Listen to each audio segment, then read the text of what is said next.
Hello दोस्तों, स्वागत है एक बार फिर से आपका मेरे चैनल पे लीगलिस्ट 127 पे। दोस्तों, डोमेस्टिक वायलेंस केस में ना मेंटेनेंस का केस लग ही नहीं सकता है।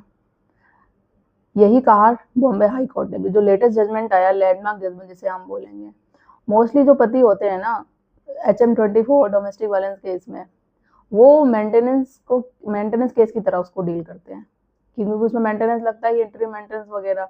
तो आप उसको डोमेस्टिक वायलेंस केस को HM24 को मेंटेनेंस केस की तरह लड़े ही मत, क्योंकि वो माना ही नहीं जाता कि उसमें मेंटेनेंस लगाया जाएगा, क्योंकि वो तो डोमेस्टिक वायलेंस केस है और मोस्टली पति को नहीं पता रहता। वो उस हिसाब से उसको डील करते हैं कि भाई मेंटेनेंस देना पड़ेगा, बट ऐसा नहीं है। जो ये बॉम्बे हाई कोर्ट का लैंडमार्क जजमेंट आया है, ऐसा ही इसमें हुआ बिल्कुल।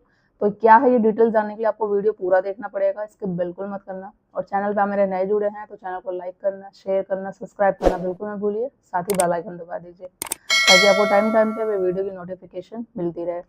दोस्तों, वही मोस्टली होता है, जब भी हस्बैंड वाइफ में मैट्रिमोनियल डिस्प्यूट होता है तो कोर्ट पहुंच जाते हैं। पत्नी मेंटेनेंस केस लगाएगी या 490 है, डीवी है। अगर जो मेंटेनेंस केस नहीं भी लगा रही ना, क्या करेगी, डीवी का जो लगा रही है, HM24 लगा रहे हैं, तो उसमें भी मेंटेनेंस की डिमांड करेगी। और आप लोग भी जो पति वीडियो ही देख रहे हैं, जिनके साथ सेम सिचुएशन हो रही है, अब उनको पता होता नहीं है, नॉलेज होती नहीं है। नॉलेज इसलिए इनकी भाई वो अवेयर नहीं होते, लीगल कानून की जानकारी होती नहीं है, और इसलिए ये जानकारी होना आपको बहुत जरूरी है। जब आप लीगल अवेयर होगे, कानून की जानकारी आपको होगी, तभी तो आपको नॉलेज होगी ना, जब तो आप केस को लड़ पाओगे ना। और वो मैं अपने चैनल के माध्यम से आपको हमेशा देती हूँ। इसलिए मैं कहती हूँ मेरी वीडियो को ज्यादा से ज्यादा लोगों तक शेयर करिए, ताकि और भी लोगों तक पहुंचेगी और उन्हें भी हेल्प मिल सकेगी। अब इस केस में क्या हुआ, जो हम बात करेंगे बॉम्बे हाई कोर्ट में, सेम जैसे पत्नी ने क्या कर दिया, डोमेस्टिक वायलेंस का केस कर दिया और उसमें मेंटेनेंस की डिमांड करने लगी।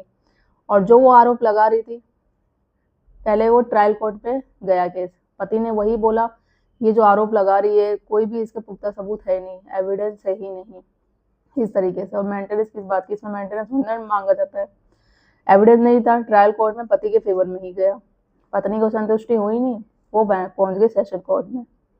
अब सेशन कोर्ट में पत्नी के फेवर में गए, उसने कहा हाँ, पत्नी के साथ सच में पीड़िता है, इसके साथ अन्याय हुआ है, इसके साथ क्रूरता हुई है, इस तरीके से करके सेशन कोर्ट ने पत्नी के फेवर में फैसला किया। अब पति पहुंच गया बॉम्बे हाई कोर्ट। जब बॉम्बे हाई कोर्ट में ये केस पहुंचा, तो हाई कोर्ट ने यही कहा कि सारी तरीके से ये एक रचाया गया है खेल, झूठा केसेस है, बिल्कुल साफ दिख रहा है। पति जो ने केस किया है, एक तो ये डोमेस्टिक वायलेंस में केस आता नहीं है। क्यों? क्योंकि वो अपने आप को पीड़िता कह रही है, तो पीड़िता साबित कहाँ कर रही है? कोई सबूत मांगा जा रहा है, ठीक है, आपके साथ अन्याय हुआ है, अत्याचार हुआ है, मारपीट हुआ है। जो मोस्टली बच्चे कहते हैं कि मेरे पास मारपीट हुआ है, मुझे धक्के मार के घर से निकाल दिया गया, ससुराल से, सो भी सारे एलिगेशन। तो है कहाँ? साबित क्यों नहीं कर पा रहे? हम एविडेंस क्यों नहीं दिखा पा रहे? पति पे जो आरोप लगा रहे हैं, इस तरीके से हम फैसला तो नहीं दिखा सकते, उसको जेल में तो भेज नहीं सकते, अंदर नहीं कर सकते। जो आप बोलोगे उस तरीके से उस पर कानून आरोप लगा दे झूठे, तो वो साबित नहीं कर पा रही थी। तो हाईकोर्ट ने भी क्लियर कर दिया कि इस तरीके से ये डोमेस्टिक वायलेंस केस आता नहीं है, जब तक अगर वो अपने आप को पीड़िता बता रही है, महिला साबित ना कर पाए, वो नहीं आएगा। और इस तरीके से केस डिसमिस ही हो जाएगा। और जो पति बोल रहा ठगी है और इसमें मेंटेनेंस, इंट्री मेंटेनेंस कोई लगने की जरूरत नहीं है, और आपको भी केस उसी तरीके से डील करना पड़ेगा। तो ये बॉम्बे हाईकोर्ट ने पति के फेवर में ये फैसला सुनाया। इसका जो जजमेंट है मैं डिस्क्रिप्शन में शेयर कर दूंगी लिंक, आप डिटेल्स में अच्छे से पढ़ लीजिएगा। इन शॉर्ट मैंने आपको बताया ये, ठीक है। तो मोस्टली पति के साथ ऐसा ही होता है, जो भी डोमेस्टिक वायलेंस चल रहा है या HM24 चल रहा है, वो क्या करते हैं उसको कि उस केस की तरह डील नहीं करते कि भाई अगर ये केस किया गया है तो इस केस को हमें खत्म करना है। अब ये जो जजमेंट है ना, लैंडमार्क जजमेंट आया, इस केस से अगर आपके साथ सेम केस चल रहा है, आपके ऊपर DVF का चल रहा है, HM24 चल रहा है, तो ये लैंडमार्क जजमेंट है, इसके थ्रू आप अपना केस भी है जो डिसमिस करा सकते हैं। बात करते हैं कि अगर देखो, मैं हमेशा वही बोलती हूँ, जब भी आप जो भी झूठे केसेस किए गए हैं ना, तो आपको पता है कि पत्नी ने झूठे आरोप लगाए आप पे, आपके घर वालों को फंसाने के लिए, ठीक है। प्रूफ उसके पास कुछ नहीं है, सबूत कुछ नहीं है। कोर्ट में जाएंगे तो ये नहीं जो वो बोल देगी महिला है, महिला के लिए कानून बनाए गए हैं, तो वो जो बोलेगी कोर्ट उस हिसाब से करेगा। ऐसा बिल्कुल अब नहीं होता। क्यों? क्योंकि high court, session court, supreme court सबको पता है कि अभी मोस्टली जो आज की डेट में है कि झूठे केसेस आ रहे हैं। तो इसलिए दोनों पार्टी हो, चाहे हस्बैंड या वाइफ, दोनों से ही एविडेंस मांगते हैं। आप एविडेंस दिखाओगे तो कार्रवाई होगी, एविडेंस नहीं दिखाओगे तो वही चीजें हैं। अब अपने सिर्फ कथा सुनाना, इस सेशन में भी ये जो ये आया था भी जजमेंट, इसमें भी वो सिर्फ कथा सुना रही है, अपनी रामायण रख रही है, बात सबूतों की बात की जा रही है, एविडेंस की बात की जा रही है, तो कुछ नहीं कर पा रही। तो कोर्ट आपके सिर्फ वर्बली बोलने से नहीं फैसला सुनाएगा। आपके सिर्फ बोलने से आप झूठे आरोप लगा दोगे, झूठे केस कर दोगे, तो उससे आपके पति को सजा नहीं होगी, आपके ससुराल वालों को सजा नहीं होगी। सबूत देना पड़ेगा आपको कि आपके साथ मारपीट हुई है, दहेज के लिए टॉर्चर किया जाता है, मार के निकाल दिया गया है, कौन दहेज डिमांड करता था, क्या डिमांड आपसे करता था, भाई फिजिकली आपको मारा है, पीटा गया है, आप डॉक्टर के पास गए होंगे, कुछ तो प्रूफ होगा, कुछ तो सारी चीजें कर पाओगे ना, तो वो आपको सबूत देना पड़ेगा।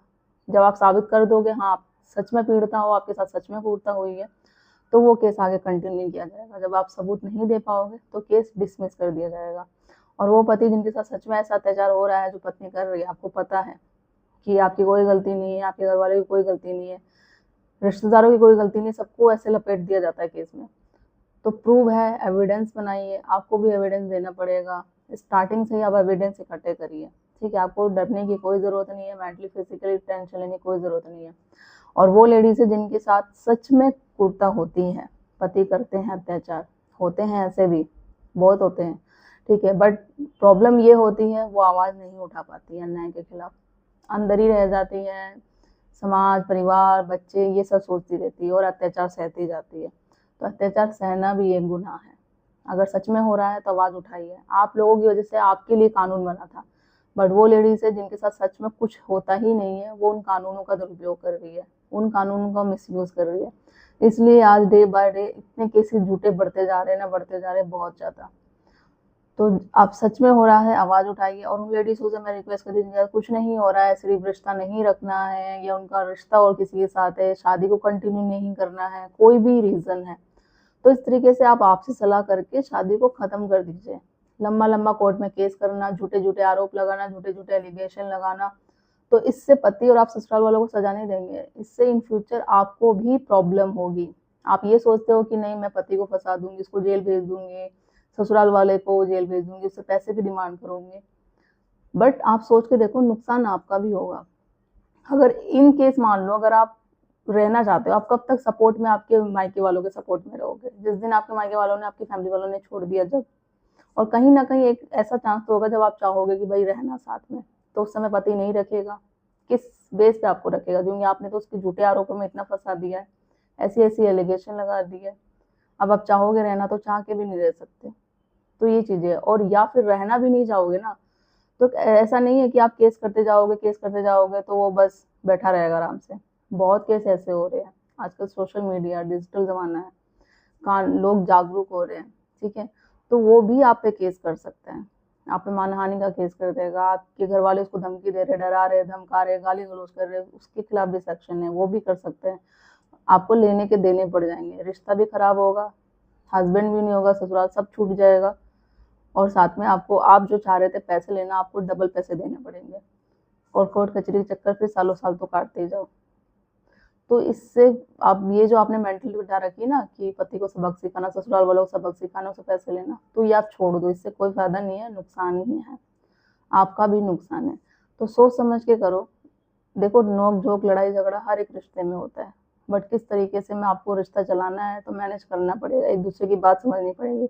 कोई बात है मानने वाली, चाहे वो हस्बैंड हो, आप उस बात को मानो, वाइफ को अगर पूरा कर सकते हो उसकी डिमांड को, तो नहीं तो उसको समझाओ।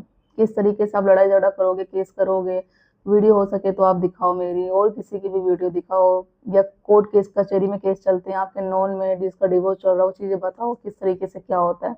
बच्चे का फ्यूचर खराब हो जाता है ऐसे करने से, बच्चे कहाँ जाएंगे।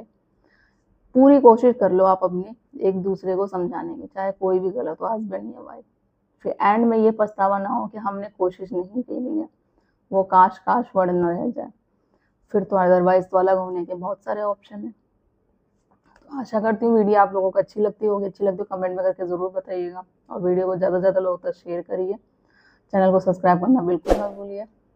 और जो ये जजमेंट का लिंक है, अगर सेम आपके साथ हो रहा है, ऐसे कोई एविडेंस नहीं है, झूठे केसेस नहीं है, तो इस जजमेंट के थ्रू आप अपने केस को ख़त्म करवा सकते हैं। तब तक के लिए थैंक यू।